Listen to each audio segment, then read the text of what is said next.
Good to be before you again this morning. It was a beautiful ride in, and I think if today's any indication of what next week is going to be like for our temperatures, it's going to be a wonderful week. From the forecast that I've seen, it's going to be in the 80s, sometimes low, mid-80s, and this time of the year, that's almost just unheard of with the heat that we have here in Georgia. So we are thankful for the blessings of that this morning. Last time we met, it was communion time, and in our communion service, in the foot washing, we mentioned a statement that Jesus had mentioned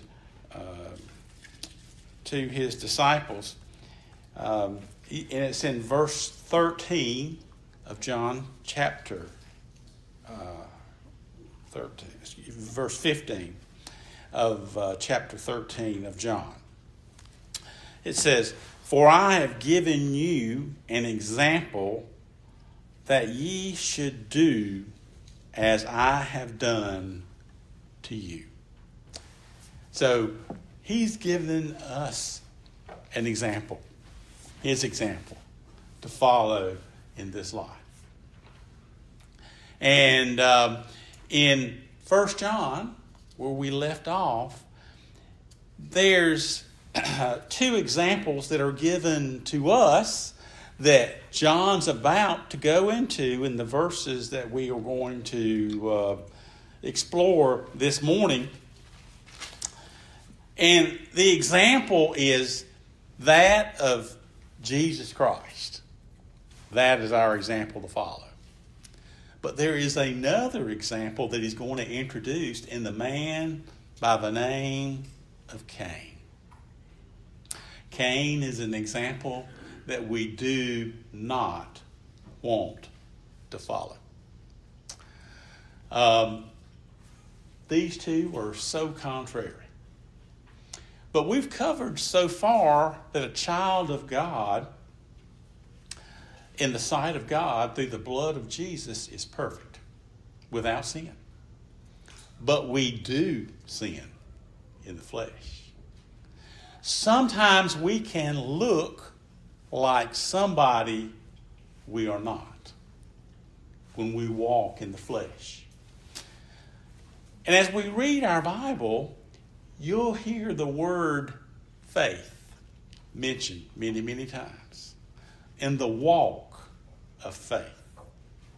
Walking in faith is walking in unity with Jesus Christ in that example, in his love. Believing and trusting in him. And when you do that, you look like Jesus when we abide in him. But when we walk in the flesh, we can look so contrary to that. And I think most of us can in ourselves see that in ourselves from time to time in the way we've acted. We don't act like we should, and it does not look, we don't look like we should. Now, he expresses that we're to love one another. And that is the love that Jesus Christ showed us on the tree of the cross through his sacrifice. A sacrificial love to us in the giving of his life, the shedding of his blood for his people. And we're going to begin reading in verse 11 of 1 John chapter 3. I'm going to continue in these thoughts. "For this is the message that ye heard from the beginning, that we should love one another. Not as Cain." Cain is going to be the contrary of our example. It's an example we should not follow. "Who was of that wicked one." And we all know who the wicked one is. "And slew his brother." And it says, "And wherefore slew he him?" That's a question. why did he slay his brother? And he goes and gives us the reason. He says, because his own works were evil, and his brothers righteous. So he gives us the question of why did he do such of a heinous act in murder? And he says it was because of his own works were evil. Now, we covered not too long ago in Galatians chapter 5 the works of the flesh. And that's what it's talking about. His works inside him were manifest on the outside, showing us and all the world who he really was. That's what happens. And you know, if you've noticed John, we've talked a little bit about that too. Because John, in verse 8, says, he that committeth sin is of the devil, and the devil sinneth from the beginning. For this purpose the Son of God is manifested, that he might destroy the works of the devil. And then verse 10, it says, well, how is what we are manifested, the nature that we have, the evil or good? How is it manifest? It says, in this the children of God are manifest, and the children of the devil. Whosoever doth not righteousness is not of God, neither he that loveth not his brother. Okay? Now, he's just giving us, helping us understand the verses that are to come, because they're all about acting and the example that Jesus Christ has given us, and not the example of the flesh in the way Cain acted to his brother. And remember, when the Bible talks about faith, it's talking about manifesting things on the inside, their actions on the outside. Faith, the walk of faith, it looks different. Now, Cain, his works were evil, and his brothers were righteous. Now, I'd like to, for a few minutes this morning, go back to Genesis and visit that. This topic about these two brothers probably comes up a lot. And we're told in 1 John chapter 3 that the true nature of Cain is of the devil. And his brother, Abel, he's got righteousness inside of him. So these two boys are different on the inside. Okay? Now we want to kind of talk about the sin of Adam. The sin of Adam, remember, that sin was passed upon all posterity from that point on. And then when we go back to Genesis chapter 4, this is the first evidence of that sin nature, showing its example in our Bible. And it's recorded for us in Genesis chapter 4. Chapter 4, it says, and Adam knew Eve his wife, and she conceived and bare Cain, and said, I have gotten a man from the Lord. And she again bare his brother Abel. And Abel was a keeper of sheep, and Cain was a tiller of the ground. Okay? Let me just read the next 3 verses here.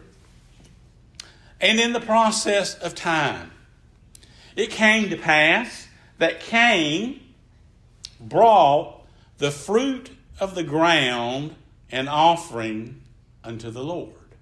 Now, they're bringing an offering unto the Lord. It's a sacrifice. Okay? Now, all these verses, you need to be able to put yourself in the applicability of the Scriptures. What are we doing this morning? We're offering our bodies a living sacrifice unto the Lord. Is that to be done lighthearted? Or is it to be done with reverence and deep thought and prayerful attitudes, looking to the Lord, giving Him all the reverence, the love? It's not to be taken lightly. Now, these two boys are going to bring an offering, a sacrifice unto the Lord. And Abel, he also brought the firstling of his flock and of the fat thereof. And the Lord had respect unto Abel. Then we have a word, and to his offering. He first had respect to Abel. Now that's significant, isn't it? Okay? And he says in verse 5, but unto Cain and to his offering he had not respect. So that means Cain, the person, he had not respect in his offering. Now, a lot of folks will talk about what happens on this occasion. It's all about the offering. One offered a more perfect sacrifice, being like a firstling of the flock, and one an offering of fruit or grain from something that's grown on the earth. And you know what? I'm just going to tell you and submit to you, I don't think you can read this and attribute what happens to what they brought. Because in the Old Testament, both were done unto the Lord. They were both done. So it's not about what they brought, it's how they brought that sacrifice unto the Lord. Inside. How they looked upon the Lord when they brought their sacrifice. It's all about that. Now, in doing this, I want to take you back to a place in the New Testament that I believe that sets up the difference in these two offerings. And it's done in Luke chapter 18. And it's a prayer between two men, a Pharisee and a publican. And I think we're going to see the evil of the Pharisee. And we're going to see the goodness in the publican. And it's how they look at the Lord in His presence. Now, let me just read what happens in Luke chapter 18. It said, 2 men went up to the temple to pray. One a Pharisee and the other a publican. Now, Pharisees, they were the religious of the religious and thought they had no sin on the outside. But they could spot sin in you a mile away. Because if you broke the law, you had trouble coming. And this publican, they're known for abusing people like us and overburdening them with taxes. So both of these kind of had a reputation that if you looked at it naturally from the customs of a taxpayer, that were not good. But these two men are so different. The Pharisee stood. And notice how he came to the Lord. He came unto the Lord, and he stood and he prayed thus with himself. Did it say he prayed to God? No, he prayed with himself. See, he sees himself different than everybody else out there. He sees himself as without sin. What did John tell us about if we look at ourselves and we say we have not sinned? We call God a liar, because we all have sinned and come short of the glory of God. So he's coming unto God in a way in which he's not giving reverence unto the Lord as he should. And he says, I thank thee that I'm not as other men.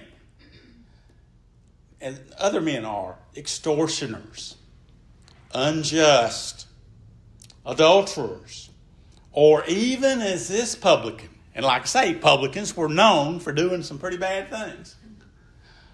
So he's thankful he's not like that. What it really means is on the outside, everything's clean. But on the inside, there's dead man's bones. He's rotten on the inside. And you know, we just talked about in our communion about a man by the name of Judas.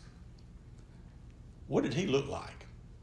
On the outside, when it was mentioned at the Passover that one of the 12 was going to betray Jesus, did they all look to Judas and say, you're the one? No. On the outside, he looked clean. But on the inside, he was dead man's bones. Okay? So, two different things. And remember, First John is telling us that we manifest who we are by our actions. Okay? Some can look like sheep, and they're really wolves in sheep's clothing. But God's people are genuine. They have love shed abroad in their heart, and they love one another. And they exhibit that love in their life. And he says, I fast twice a week. I give tithes of all that I possess. And he's pretty boastful in his obedience and his ability to be sinless, isn't he? He's kind of bragging on himself, say, look, I'm good. You ever had a time in your life where you thought pretty bold of yourself and you might have said the same thing? Yeah, I'm pretty good. I go to church on Sunday. I do this and that. I do all the right things. But we're guilty of sin. Now, the publican, the other foot, and the publican, standing afar off. He didn't even feel worthy to stand up close. He stood afar off. And he would not lift up so much his eyes to heaven. He's looking within himself. And I believe that's that look inside that we need to look, or take a view of ourselves inside, just like this publican.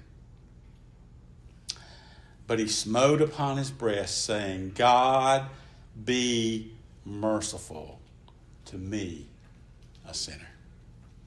This is the man that came showing his reverence to God, his love for God. And he looked within himself and he saw himself to be a sinful creature, saved by the grace and mercy of God. And it says, verse 14, I tell you, this man went to his house justified rather than the other. This publican trusted his God. He believed in his God. And for everyone that exalted himself shall be abased. Now, did this publican exalt himself? No. But he was exalted in the Lord. There was an assurance inside this man's heart that Jesus was his Savior. And it says, and he that humbleth himself shall be exalted. In humbling ourselves and believing in Jesus, he raises us up. And we have joy in this life, in believing and trusting in Jesus. As John puts it, he wants our joy to be full. And I believe this publican's joy was full in the Lord. But you see, now, this publican wanted something. This publican was tooting his horn for all the men to see. This man wanted the rewards of man. There was an ulterior motive inside his flesh that he longed for that reward that could be had by men. Now, Jude 11 says something about Cain that's relevant. In Jude, let me get to the right place. Jude, verse 11. It says, woe unto them. Now, it would help if I go back and read the work. It says, but these speak evil of those things which they know not, but what they know naturally as brute beasts, in those things they can corrupt themselves. Woe unto them, for they have gone the way of Cain, and ran greedily after the heir of Balaam for reward. What Cain wanted was reward. Because if he found, because of what he did and was rewarded by God, he would have the blessings of those natural rewards on this life. So he was doing this not to worship God and show reverence to God, but to get gain in the flesh. And that's what we call a rising up inside of the flesh. In this act, that's what we see happening. Now, Cain is described as an evil one. He is of the devil. Now, this offering that Abel brought, the firstling of the flock and the fat thereof, the Lord had respect unto Abel and to his offering. Well, in John chapter 3, it tells us a lot about we're all sinners after the sin of Adam. That sin has been imputed to all mankind. So there's got to be a change. And John tells us how that change occurs. And it's through the new birth by the Spirit of God. And that Spirit of God borns us again Inside a man that's born again, there's a presence. There's a new nature. One that when we're born again, God teaches us to reject ungodliness. And this man, Abel, was righteous. It's not that through his nature he was righteous, but there's an imputation of righteousness in him. And in the New Testament, it tells us that Christ dwells in us. In our text, 1 John chapter 3, Christ dwells in us. Now, Cain and his offering, he had not respect. Now, respect, he had no love for Cain because he was not his. He was not his. He was of the evil one. And this offering was brought to God irreverently. They didn't show proper respect to God. And we're going to find out. And he's going to further manifest his nature in what happens in the verses that are below. Now, when Cain, his offering was rejected by God, his countenance fell. Remember, his motive in bringing this sacrifice to God was to gain reward. To gain reward. Now, when we come this morning and sacrifice our bodies, and our living bodies to God, are we coming expecting reward? Are we coming to pay dear reverence to God? Thanking Him for His grace and mercy. And Cain is doing the complete opposite of that. His countenance fell. His face showed it. And the Lord saw it. Now, the Lord knows Cain. And He knows exactly what's happening. And He's careful to listen to how the Lord talks to Cain. He says, "And the Lord said unto Cain, Why art thou wroth?" Now, why would He ask a man that He already knows what the problem is? He already knows that he has no love for God, no reverence for God. He's only coming with this sacrifice to gain some sort of reward so he can gain an advantage in life. You know what he wants? He wants this man to look inside, but he cannot. Remember, we said those that are not born of God can't look inward because there is no inner man. There is no new nature. There is no new heart, pure heart that we can look to. But he says, "Why art thou wroth? And why has thou countenance fallen?" Now, Proverbs has an interesting saying in Proverbs 15. And I'll read it. Proverbs 15, verse 8.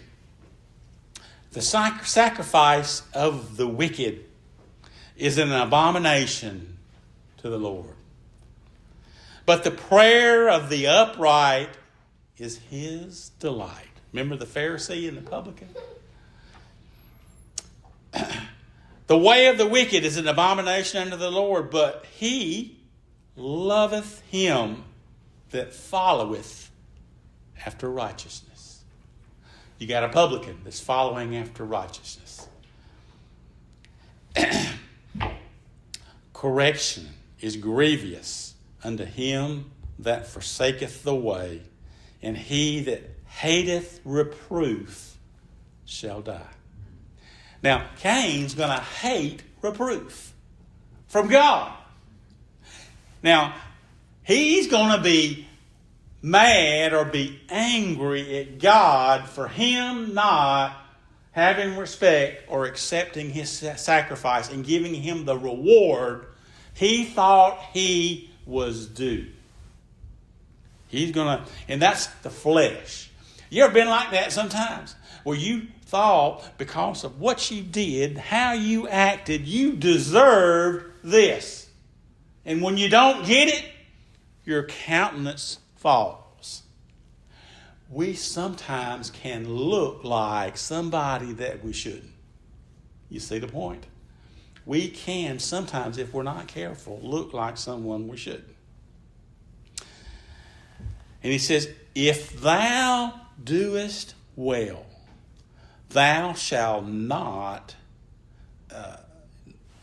shalt thou not be accepted. It says, if you came to me and you were doing good, you were offering this sacrifice the way you should have, he says, shalt thou not be accepted? You would have been accepted. So there's something wrong, I hope you can see, with the way that he came to offer the sacrifice. You know, the New Testament tells us that when you have a problem or you're mad at one of your brothers or your sisters and you come to offer your sacrifice, you're to lay that sacrifice down and get the problem straightened out before you pick that sacrifice back up and you bring it to the Lord. Because if you brought it with that anger on your heart, you'd be just like Cain. Your example would be Cain.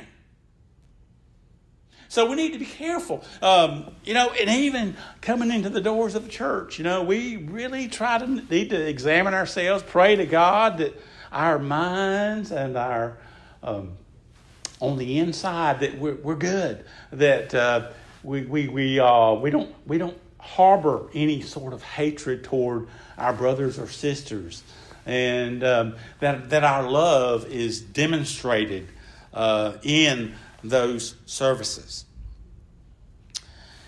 And he says, if thou doest not well, sin lieth at the door. Well, you know what? He came in a very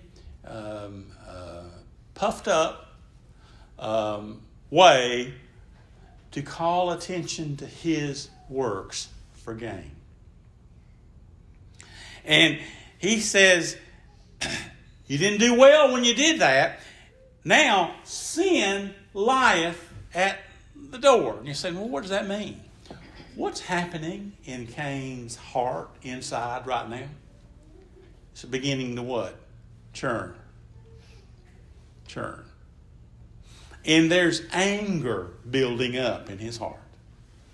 Who's that anger toward? God. To this point, Abel's not done a thing to Cain, has he? Not a thing. Okay? And it says, unto thee shall be his desire.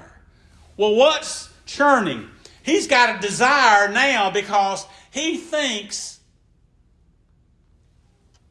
he needs to pay back revenge for what he didn't get. And he can't show that anger to God because God is not manifest in his presence where he can do that. So he's kind of out of a little standstill. He can't take revenge like you and I do sometimes on somebody else. So what do you do when you're mad at somebody sometimes? You take it out on them. Sometimes you take it out on someone that doesn't deserve it. It's really somebody else you're trying to get to, but you take it out on the closest one to you. And they receive the wrath when it's not even them. And guess what? Sometimes that's your family. You ever got in a bad mood? A foul mood? And then you don't have a real good attitude or relationship or fellowship and communion with your family, and you start treating them horribly. That's an example of what's going on with Cain and Abel. Abel's not going to deserve anything that comes from this situation. And he says, thou shalt rule over him. That sin lieth at the door. It's lying in his heart. The anger of the flesh is getting ready and it's brewing and it wants to leash or strike out and take revenge. Now Cain, he realizes that his real problem is with God. But he's going to try to get the next best thing to get to God. And he says, I'm going to take a little walk with Abel. And it says, Cain talked with Abel, his brother. And it came to pass when they were in the field that Cain rose up against Abel, his brother, and slew him. And that means he killed him. Now, this is significant. Remember the sin of Adam and Eve? This is their children. And it didn't take too long before the anger of the flesh to rise up against another person. And that's not brotherly love, is it? That's not the example of Jesus Christ. He rose up with an attempt to kill him because he was mad, not at him, but at God. But there was also some envy of Abel because his sacrifice was what? Accepted. He's envious of Abel because his sacrifice was not accepted, but his was. Is envy something that we have to deal with in our life? It is, isn't it? It is. You see the two examples very vividly now? How we can look like Cain instead of Jesus. Now, what is walking in the Spirit? Walking in faith. Well, it's mortifying the flesh, living under control. Control of the Spirit of God in our lives. Okay?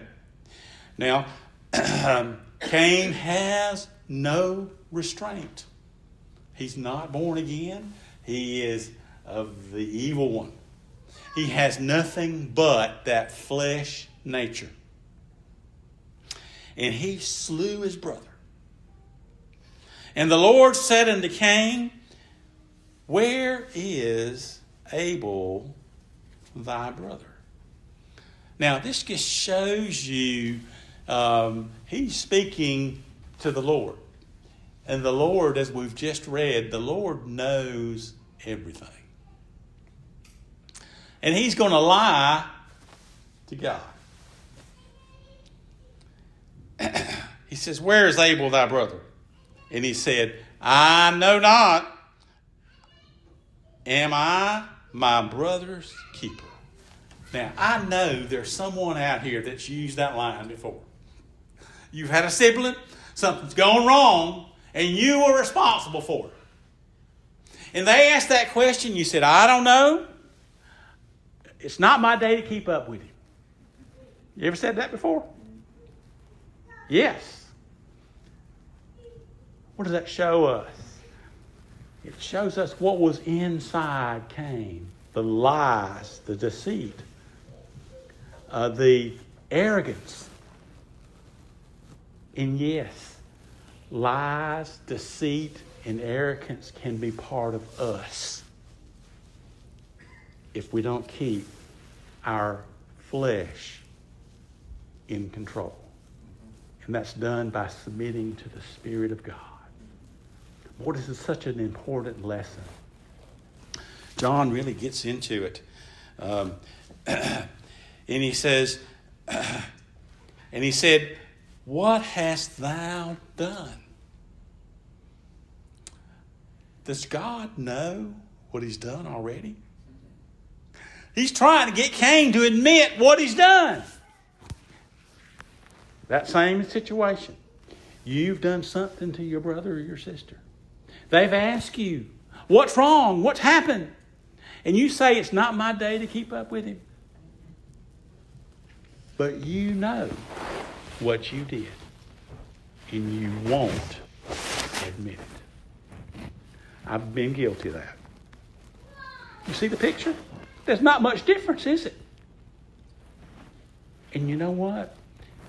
If we've got hatred in our heart, Matthew 5 says that we're already guilty of murder. That same hatred inside of us grows and is the cause of these members being called to action in revenge, in envy. And because of that, many men are killed today. Some people that actually murder others are children of God. They're guilty. They're guilty. Now,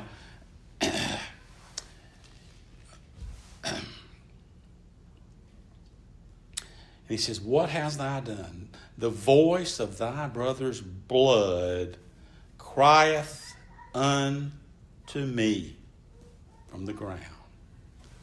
Now, what has evidently happened? When he killed his brother,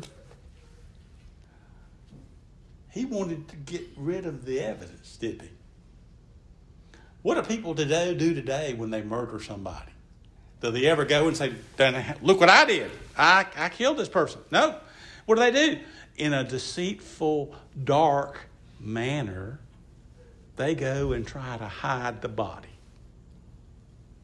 That's the evil inside Cain working. And his blood has been poured all over the ground and now is residing underneath the ground. And God is saying that his blood is crying unto him from the ground. God knows. And he's telling Cain he knows. And he says, your brother's blood is crying unto me. Now, this is just a little taste of what John is trying to tell us in this 3rd chapter. And two different contrasts. Our example is Jesus Christ. But sometimes when we're in the flesh and we get angry and wrath takes over our natural bodies, these members want to break something. You ever heard of that before? Some of you, whenever you get mad, do you have a tendency to want to kick something, throw something, or break something? Have you ever had a tendency to do that? I'll raise my hand. That's the flesh inside of us. But again, the example of Jesus is to control that anger, that wrath, those works of the flesh. He wants our joy to be full. And the way for it to be full is to follow the example of Jesus Christ. Loving. Love is a contrast to hatred. It's a complete opposite. And he gives us that. And he says, marvel not, my brethren, if the world hates you. He's telling these people, remember, he's writing to people that are scattered, children of God. And he says, don't marvel that people hate you. But you know what? If somebody hates you, make sure it's for the right reason. If they hate you because you're guilty of something, that's not good, is it? Now, in the next chapter, I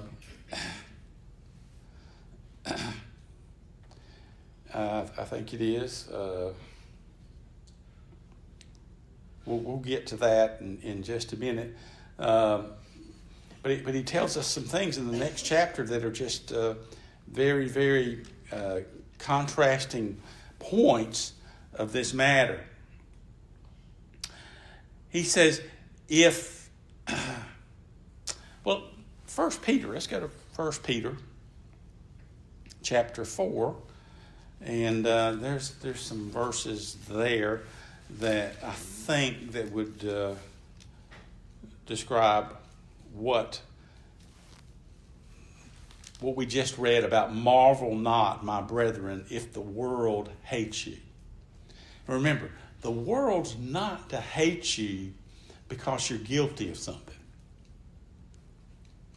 If the world hates you because of your faith in Jesus Christ, that's nothing to be sorry for. Because that's exactly what Jesus received in this life, was hatred. In 1 Peter chapter 4, this is what he says in verse 12. Beloved, think it not strange concerning the fiery trial which is to try you, as though some strange thing happened to you. You walk out in the world because of what you believe, what you say about Jesus Christ. Now, do you get a second look sometimes when you actually speak unto some people that are not believers what you believe? You do. You get strange looks. You're kind of ridiculed. You're looked at differently. You're not looked at good. You're looked at, and he calls it, don't be marveled if people hate you because of what you believe, your faith. Verse 13, but rejoice inasmuch as ye are partakers of Christ's sufferings. He suffered on the tree of the cross for you.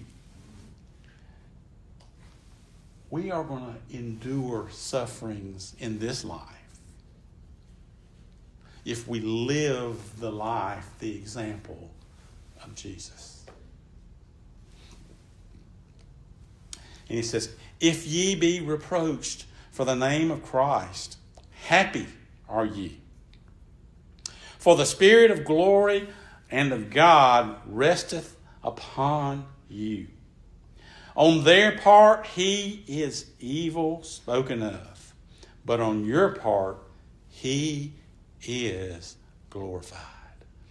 You know, I see it often out in the world. I see it on TV where that's the case. We think Jesus Christ is glorified. The people of the world think he's evil. So, and it says, but let none of you suffer as a murderer. Don't be hated because you're guilty. Or as a thief. Or as an evildoer. Or as a busybody. You ever heard that wording before? Busybody. That means a meddler. You ever at least once in your life been guilty of meddling into other people's business? Guilty. You're guilty. Can people have a incorrect view of you if you start meddling into their business? Yes. And it says we ought not be that example. Yet if any man suffer, if you suffer, you're going to be hated by folks. As a Christian, let him not be ashamed. Now, that other verse, the one above that, if we're guilty of any of those things, you're going to be ashamed, and you should be. You're guilty. But if we're guilty of the hatred of the world as a Christian, it says, be not ashamed, but let him glorify God on this behalf. Now, those are important things that we need to keep in mind today. Now, verse 14, it says, we know that we have passed from death unto life because we love the brethren. He that loveth not his brother abideth in death. Now, I think that we understand that now after talking about some of those things with Cain and Abel. And you know what? With Cain, he definitely does not have love abiding in him. He has not the love of God shed abroad in his heart. For a child of God to walk in the example of Cain, exhibiting all of those fleshly works, it says you're not exhibiting the love of God when you do that. What are you going to receive? Remember, he says if you abide in him, you don't sin, back in verse 6. But if you abide and you have not love in your life, there's death. There's separation from God. Separation from his people. Because if you're walking around in hatred toward one another, there's definitely no fellowship and communion with one another. And you said, well, come on, preacher. There's no way somebody in the church, they're going to walk in and sit in the same place and have hatred in their heart. Well, I've heard some stories that may surprise you. There are some congregations in which one group sits on this side and one group sits on that side, and there's a good reason. They don't talk to one another. And we ought not walk that way. That's just not the way we should walk. But we can know that we have spiritual life when we manifest what's on the inside. Love. One to the other. You ever did something in love for someone that just made you feel so warm on the inside to the outside? That it was a pure joy in your heart to do it. The blessings of God when his people submit to him and walk by what he's put inside of us, that new nature, that new heart, the love that he shed abroad in our heart. It's a wonderful thing. And then he goes on, he says in verse 15, whosoever hateth his brother is a murderer. Now that's the same thing basically that Matthew chapter 5 says. If you hate somebody, you've already committed murder in your heart. And the problem is in your heart. Because your heart controls the body in the flesh. In the spirit, if your heart is being submissive to God, your heart can control your members. And it's up to us. It's up to us to be submissive and to feed ourselves the things that we're hopefully feeding upon this morning to nourish us and encourage us and grow in strength and knowledge. And ye know that no murderer hath eternal life abiding in him. Well, now, I'm just going to make one case for this, right? And we'll close right here. Cain, there is no eternal life reigning in him. There is not. He's separated from God because he is not born of God. But a child of God that does not walk in the way of Jesus as his example, this verse is also applicable to you. And this is what it means.